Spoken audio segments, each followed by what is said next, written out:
Hello, welcome back. ഇന്നത്തെ വീഡിയോയിൽ നല്ല എളുപ്പത്തിൽ തയ്യാറാക്കാൻ പറ്റിയ ഒരു ബ്രേക്ക്ഫാസ്റ്റ് റെസിപ്പി നോക്കാം. വീട്ടിലെപ്പോഴുള്ള ചേരുവകളും ഉണ്ട്. വളരെ പെട്ടെന്ന് ഒരു 10 മിനിറ്റിനുള്ളിൽ തന്നെ വളരെ എളുപ്പത്തിൽ തയ്യാറാക്കിയെടുക്കാൻ പറ്റിയൊരു റെസിപ്പിയാണ് കേട്ടോ.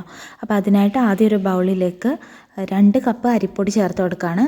അരിപ്പൊടി എന്ന് പറയുമ്പോൾ നമ്മൾ പുട്ടിനൊക്കെ എടുക്കുന്ന ചെറിയ തരിയോട് കൂടിയിട്ടുള്ള അരിപ്പൊടി ഉണ്ടല്ലോ, അതാണ് കേട്ടോ ഇതിലേക്ക് വേണ്ടത്. അപ്പോൾ ഒത്തിരി വലിയ തരികളുള്ള പൊടിയല്ല ഞാൻ എടുത്തിരിക്കുന്നത്, ചെറിയ തരികളുള്ള പൊടിയാണ്. ഒത്തിരി നൈസായിട്ടുള്ള പൊടി എടുക്കണ്ട, ഇതുപോലെ ചെറിയ തരിയുള്ള പൊടി എടുക്കുക. ഇനി ഇതിലേക്ക് ആവശ്യത്തിനുള്ള ഉപ്പ് കൂടെ ചേർത്ത് കൊടുക്കാം. ഇനി ഇതിലേക്ക് ഞാനിപ്പോൾ 2 കപ്പ് അരിപ്പൊടിയിലേക്ക് 2 കപ്പ് വെള്ളം നന്നായിട്ടൊന്ന് തിളപ്പിച്ചെടുത്തിട്ടുണ്ട്. ആ വെള്ളം ഇതിലേക്ക് ചേർത്ത് കൊടുക്കുകയാണ്. അപ്പോൾ നിങ്ങൾ വലിയ തരിയുള്ള പൊടിയാണ് എടുക്കുന്നതെങ്കിൽ വെള്ളത്തിൻ്റെ അളവിൽ കുറച്ച് വ്യത്യാസം വരും കേട്ടോ.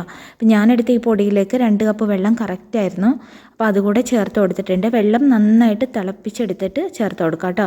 ആ നല്ല ചൂടിൽ തന്നെ ചേർത്ത് കൊടുക്കുക. എന്നിട്ട് നന്നായിട്ടൊന്ന് മിക്സ് ചെയ്ത് കൊടുക്കാം. എല്ലാം കൂടെ നന്നായിട്ടൊന്ന് മിക്സ് ചെയ്ത് കൊടുക്കുക. അപ്പോൾ മിക്സ് ചെയ്യണ സമയത്ത് നമുക്ക് വെള്ളം കൂടുതൽ വേണമെന്ന് തോന്നുന്നുണ്ടെങ്കിൽ കുറച്ചുകൂടെ ചേർത്ത് കൊടുക്കാവുന്നതാണ്. ഇതെല്ലാം കൂടി നന്നായിട്ടൊന്ന് മിക്സ് ചെയ്തിട്ട് ഒരു സ്പൂൺ കൊണ്ട് മിക്സ് ചെയ്തെടുത്താൽ മതി കേട്ടോ, അപ്പോൾ കൈ പൊള്ളില്ല. എന്നിട്ട് ഇതൊന്ന് ചൂടാറാൻ വേണ്ടിയിട്ട് നമുക്കൊരു 5 മിനിറ്റ് ഒന്ന് മാറ്റി വയ്ക്കാം. ഈ ഒരു ചൂടിൽ തന്നെ നമ്മൾ കുഴച്ചെടുത്ത് കഴിഞ്ഞാൽ കൈ പൊള്ളും, അതുകൊണ്ട് ഒരു 5 മിനിറ്റ് ഒന്ന് മാറ്റി വയ്ക്കാം. അപ്പോൾ ഈ സമയം കൊണ്ട് നമുക്കിതിലേക്ക് ഒരു അരപ്പ് തയ്യാറാക്കാം. അതിനായിട്ട് 1 കപ്പ് തേങ്ങ ചുരണ്ടി എടുത്തിട്ടുണ്ട്. ഇനി ഇതിലേക്ക് ഒരു ചെറിയ സ്പൂൺ, 1 ടീസ്പൂണോളം മതി ചെറിയ ജീരകം ചേർത്ത് കൊടുക്കാം. നല്ല ജീരകം കേട്ടോ, അത് ചേർത്ത് കൊടുക്കാം. അതുപോലെ തന്നെ പെരിഞ്ജീരകം വേണം ഇതിലേക്ക്. ഇത് രണ്ടും ചേർത്ത് കൊടുക്കണം കേട്ടോ, പെരിഞ്ജീരകവും ചേർത്ത് കൊടുക്കണം. അപ്പോൾ പെരിഞ്ജീരകം ഒരു 3/4 ടീസ്പൂണോളം ചേർത്ത് കൊടുത്തിട്ടുള്ളൂ. പിന്നെ ഇതിലേക്ക് ചെറിയുള്ളി വേണം. ഒരു 5-6 ചെറിയുള്ളി ഞാൻ എടുത്തിട്ടുണ്ട്. വലിയ ഉള്ളിയാണെങ്കിൽ ഒരു 3 എണ്ണമൊക്കെ മതിയാവും. എന്നിട്ടിത് ഒന്ന് തരിതരിപ്പായിട്ട് ഒന്ന് അരച്ചെടുക്കാം. അപ്പോൾ മിക്സിയുടെ ജാറിലിട്ടിട്ട് ഇതുപോലെ ഒന്ന് തരിതരിപ്പായിട്ട് അരച്ചെടുത്തിട്ടുണ്ട്. ഒത്തിരി അങ്ങോട്ട് അരഞ്ഞ് പേസ്റ്റായി പോകരുത്, ഈ ഒരു പരുവത്തിന് വേണോട്ട് അരച്ചെടുക്കാനായിട്ട്. ഇപ്പോൾ നമ്മൾ നേരത്തെ തയ്യാറാക്കി വെച്ചിരുന്ന മാവ് ചെറുതായിട്ടൊന്ന് ചൂടാറിയിട്ടുണ്ട്, ഒത്തിരി അങ്ങോട്ട് തണുത്ത് പോകണ്ട. ഇനി ഇതിലേക്ക് നമ്മൾ തയ്യാറാക്കിയെടുത്ത അരപ്പ് കൂടെ ചേർത്ത് കൊടുക്കാം. എന്നിട്ട് കൈ കൊണ്ട് നന്നായിട്ടൊന്ന് കുഴച്ചെടുക്കാം. ചപ്പാത്തിക്കൊക്കെ കുഴക്കുന്നത് പോലെ നന്നായിട്ടൊന്ന് കുഴച്ചെടുക്കാം. അപ്പോൾ നന്നായിട്ട് കുഴച്ച് നല്ല സോഫ്റ്റ് ആക്കി എടുക്കണം കേട്ടോ. ഇതിന് മുന്നേ നമ്മൾ അരിപ്പൊടി കൊണ്ട് ഇതുപോലെ തന്നെ തയ്യാറാക്കാൻ പറ്റിയ കുറച്ച് റെസിപ്പീസൊക്കെ കാണിച്ചിട്ടുണ്ടായിരുന്നു കേട്ടോ. നല്ല എളുപ്പത്തിൽ തയ്യാറാക്കാൻ പറ്റിയ ഒത്തിരി ബ്രേക്ക്ഫാസ്റ്റ് റെസിപ്പീസൊക്കെ നമ്മുടെ ചാനലിൽ അപ്ലോഡ് ചെയ്തിട്ടുണ്ട്. അപ്പോൾ അത് കാണാത്തവരുണ്ടെങ്കിൽ ഒന്ന് കണ്ടു നോക്കണേ. അപ്പോൾ നിങ്ങൾക്ക് ഒത്തിരി യൂസ്ഫുൾ ആവുന്ന റെസിപ്പീസൊക്കെ ഉണ്ട്, നല്ല ഹെൽത്തി ആയിട്ടുള്ള റെസിപ്പീസൊക്കെ ഉണ്ട്. അപ്പോൾ കണ്ടു നോക്കി ഇഷ്ടമാവുകയാണെങ്കിൽ നമ്മുടെ ചാനലിലൂടെ ഒന്ന് സബ്സ്ക്രൈബ് ചെയ്യാം. അപ്പോൾ ഇതാ മാവ് നല്ല സോഫ്റ്റായിട്ട് ഇതുപോലെ കുഴച്ചെടുത്തിട്ടുണ്ട്. ഇനി നമുക്കിതൊന്ന് പരത്തിയെടുക്കാം. നമ്മൾ ചപ്പാത്തിയൊക്കെ പരത്തുന്ന പോലെ ചപ്പാത്തി പലകയിൽ വെച്ചിട്ടാണ് കേട്ടോ ഞാനിത് ചെയ്തെടുക്കുന്നത്. ഇനി ഇതുപോലെ ഒരു ചപ്പാത്തി പലകയിലേക്ക് കുറച്ച് അരിപ്പൊടി ഇട്ട് കൊടുക്കാം. എന്നിട്ട് ഇതുപോലെ മാവ് വലിയ ഉരുളയാണ് കേട്ടോ എടുത്തേക്കുന്നത്. അത് ഇതുപോലെ ചപ്പാത്തി പരത്തുന്നത് പോലെ ഒന്ന് പരത്തി കൊടുക്കാം. എന്നിട്ട് നമ്മളിത് റൗണ്ട് ഷേപ്പിൽ കട്ട് ചെയ്തെടുക്കാം കേട്ടോ ചെയ്യുന്നത്. അപ്പോൾ ഒറ്റയടിക്ക് തന്നെ നമുക്ക് ഒത്തിരി ഉണ്ടാക്കിയെടുക്കാം, പെട്ടെന്ന് തന്നെ നമുക്ക് ഉണ്ടാക്കിയെടുക്കാൻ പറ്റും. ഇതിന് ഒരുപാട് സമയമൊന്നും വേണ്ട, വളരെ പെട്ടെന്ന് തന്നെ കഴിയും കേട്ടോ. അപ്പോൾ പെട്ടെന്ന് തന്നെ ചെയ്തെടുക്കാൻ പറ്റും ഇങ്ങനെ ചെയ്യുകയാണെങ്കിൽ. അതുപോലെ തന്നെ നല്ല ഷേപ്പിലും കിട്ടും. അപ്പോൾ ഇതാ ഇതുപോലെ തന്നെ ചെയ്തെടുക്കാം. ഇതുണ്ടോ, നല്ല എളുപ്പത്തിലല്ലേ നമ്മളിപ്പോൾ ഇത് തയ്യാറാക്കിയത്.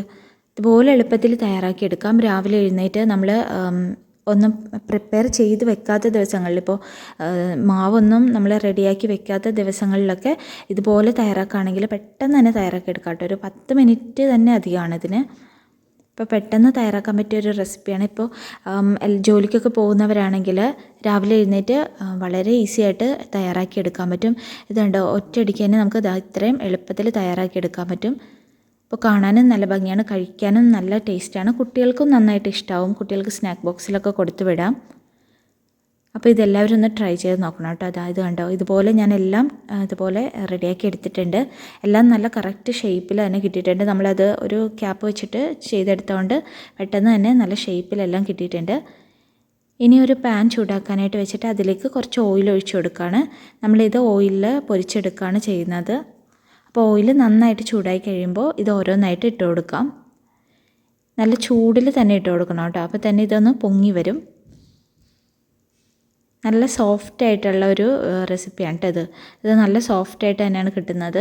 അതുപോലെ തന്നെ തേങ്ങാപ്പാലിലൊക്കെ കുതിർത്തിട്ട് കഴിക്കാനായിട്ട് നല്ല ടേസ്റ്റാണ്. എന്നും ഒരുപോലത്തെ ബ്രേക്ക്ഫാസ്റ്റൊക്കെ തന്നെ കഴിച്ച് മടുത്തിട്ടുണ്ടെങ്കിൽ ഇതുപോലെയൊക്കെ ഒന്ന് ട്രൈ ചെയ്ത് നോക്കാം കേട്ടോ. ഇതിങ്ങനെ ഓയിലിൽ ഫ്രൈ ചെയ്തെടുക്കുന്നതുകൊണ്ട് അത്ര ഹെൽത്തി ആയിട്ടുള്ളൊരു റെസിപ്പിയല്ല, എന്നാലും നമുക്ക് ഇടയ്ക്കൊക്കെ ഇതുപോലെ തയ്യാറാക്കി കഴിക്കാവുന്നതാണ്. എന്നും ഒരുപോലത്തെ ബ്രേക്ക്ഫാസ്റ്റൊക്കെ കഴിച്ച് കഴിയുമ്പോൾ നമുക്കൊരു മടുപ്പ് തോന്നുമല്ലോ. ആ ഒരു സമയത്ത് ഇതുപോലെയൊക്കെ തയ്യാറാക്കാം. അതുപോലെ തന്നെ ചില ദിവസങ്ങളിൽ, മടിയുള്ള ദിവസങ്ങളിൽ, രാവിലെ ലേറ്റായിട്ട് എഴുന്നേൽക്കുന്ന ദിവസങ്ങളിലൊക്കെ ഇതുപോലെ തയ്യാറാക്കുകയാണെങ്കിൽ നല്ല ടേസ്റ്റി ആയിട്ട് ഒരു ബ്രേക്ക്ഫാസ്റ്റാണ് കേട്ടോ. അപ്പോൾ ഇതുപോലെ ഒന്ന് തയ്യാറാക്കി നോക്കണം. അപ്പോൾ ഇതാ ഇതുപോലൊരു ഗോൾഡൻ കളർ ആകുമ്പോഴത്തേക്കും ഒന്ന് ഫ്രൈ ചെയ്തെടുക്കാം. ഒത്തിരി അങ്ങോട്ട് മുരിഞ്ഞ് വരണ്ട കേട്ടോ. ഒത്തിരി മുരിയുന്നതിന് മുന്നേ തന്നെ എടുക്കാവുന്നതാണ്.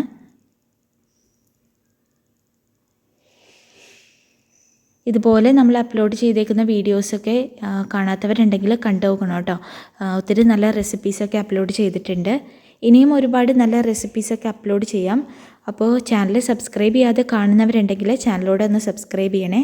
ചാനൽ സബ്സ്ക്രൈബ് ചെയ്ത് ബെല്ലൈക്കണും കൂടി ഒന്ന് എനേബിൾ ആക്കുകയാണെങ്കിൽ ഞാനിപ്പോൾ വീഡിയോസൊക്കെ അപ്ലോഡ് ചെയ്യുമ്പോൾ നിങ്ങൾക്ക് നോട്ടിഫിക്കേഷൻ വരും. അപ്പോൾ പെട്ടെന്ന് തന്നെ വീഡിയോസ് കാണാൻ പറ്റും. അരിപ്പൊടി കൊണ്ട് തയ്യാറാക്കാൻ പറ്റിയ നല്ല ഹെൽത്തി ആയിട്ടുള്ള ബ്രേക്ക്ഫാസ്റ്റ് റെസിപ്പീസും അപ്ലോഡ് ചെയ്തിട്ടുണ്ട്. അപ്പോൾ അതൊന്ന് കാണണമെന്നുണ്ടെങ്കിൽ ഒന്ന് കണ്ടു നോക്കിക്കോട്ടെ. ഇതുപോലെ ഓയിലിൽ ഫ്രൈ ചെയ്യുന്നത് താല്പര്യമില്ലാത്തവരാണെങ്കിൽ ഹെൽത്തി ആയിട്ട് തയ്യാറാക്കാൻ പറ്റിയ റെസിപ്പീസും, അതും അരിപ്പൊടി കൊണ്ട് വീട്ടിലുള്ള ചേരുവകൾ മാത്രം ഉപയോഗിച്ച് തന്നെ തയ്യാറാക്കാൻ പറ്റിയ റെസിപ്പീസൊക്കെ അപ്ലോഡ് ചെയ്തിട്ടുണ്ട്. അപ്പോൾ കാണാത്തവരുണ്ടെങ്കിൽ അതുകൂടെ ഒന്ന് കണ്ടു നോക്കണേ. ഇതിൽ തേങ്ങാപ്പാൽ നല്ല കോമ്പിനേഷനാണ് കേട്ടോ ഇതിൻ്റെ കൂടെ.